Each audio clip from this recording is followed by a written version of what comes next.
नमस्कार।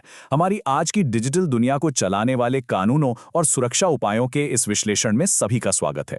चलिए सीधे मुद्दे पर आते हैं। जरा सोचिए, एक ऐसी दुनिया जिसकी कोई जमीनी सरहदें नहीं है, जो सिर्फ नेटवर्क और डिवाइस से बनी है, इसे हम साइबर स्पेस कहते हैं।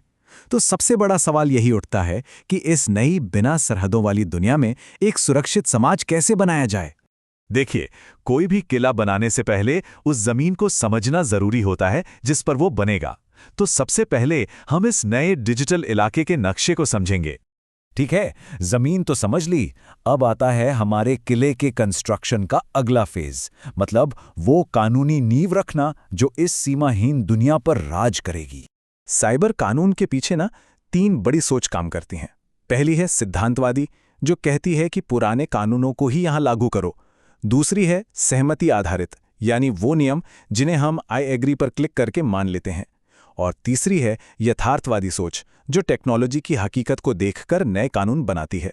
भारत में इंफॉर्मेशन टेक्नोलॉजी एक्ट 2000 हमारे डिजिटल किले का मेन ब्लूप्रिंट है। ये वो बुनियाद है, वो डिजिटल ढाल है जिस पर हमारी पूरी डिजिटल सुरक्षा टिकी हुई है। और इस ढाल के 4 बहुत मजबूत स्तंभ हैं। इस ढाल का पहला काम है कानूनी मान्यता देना। मतलब अगर किसी ने किसी ऑनलाइन कॉन्ट्रैक्ट पर डिजिटल साइन किया है, तो वो उतना ही पक्का और असली है जितना कागज पर किया गया साइन। यही चीज हमारी डिजिटल जिंदगी को कानूनी तौर पर सच बनाती है। दूसरा स्तंभ हमारी डिजिटल इकोनॉमी को ताकत देता है। ये ऑनलाइन शॉपिंग और डिजिटल पेमेंट्स के लिए नियम कानून बनाता है, ताकि ऑनलाइन लेन देन पूरी तरह से सुरक्षित और भरोसेमंद हो। अब ये हिस्सा है ढाल का जो हमें असल में बचाता है अपराधियों से।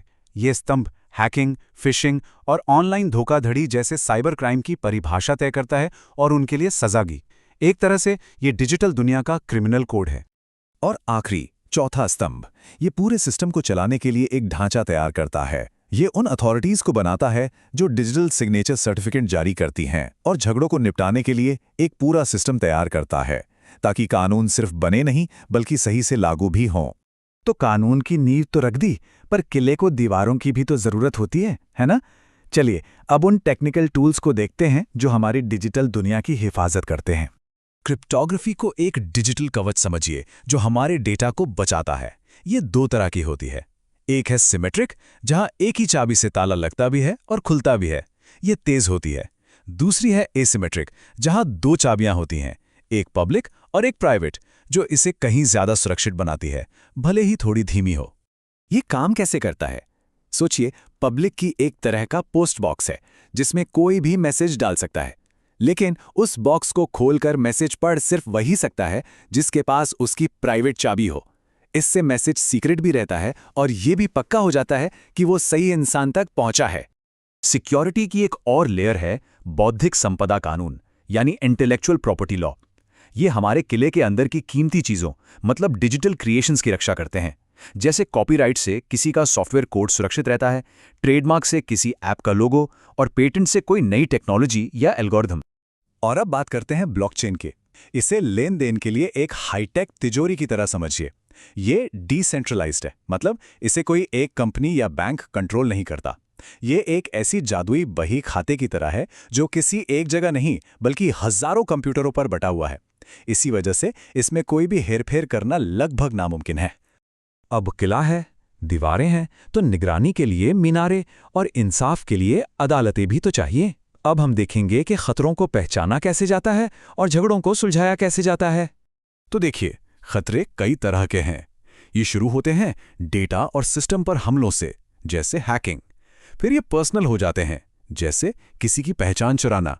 और सबसे ज्यादा संगीन तब होते हैं जब ये किसी की इज्जत और प्राइवेसी पर हमला करते हैं। तो जब विवाद होते हैं तो उन्हें सुलझाते कैसे हैं? एक आधुनिक तरीका है ODR, यानी ऑनलाइन डिस्प्यूट रेजोल्यूशन। ये पारंपरिक अदालतों की तरह धीमा और सीमाओं में बंधा हुआ नहीं है। ये तेज है, सस्ता है और इसकी कोई सरहद नहीं है, बिल्कुल उस दुनिया की तरह जिसके लिए ये बना है। और अगर मामला ज्यादा बड़ा और औपचारिक हो तो ये है हमारा पूरा कानूनी सिस्टम।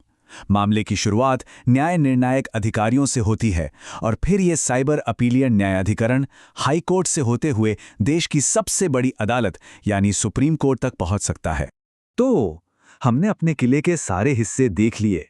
अब सबको एक साथ जोड़कर देखते हैं कि ये पूरी तस्वीर आखिर कैसी दिखती है। ये बहुत ज़रूरी सवाल है।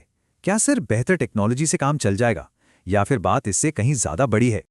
और जवाब यही है। एक सुरक्षित डिजिटल दुनिया बनाने के लिए ये 3 स्तंभ जरूरी हैं: टेक्नोलॉजी, कानून और न्याय।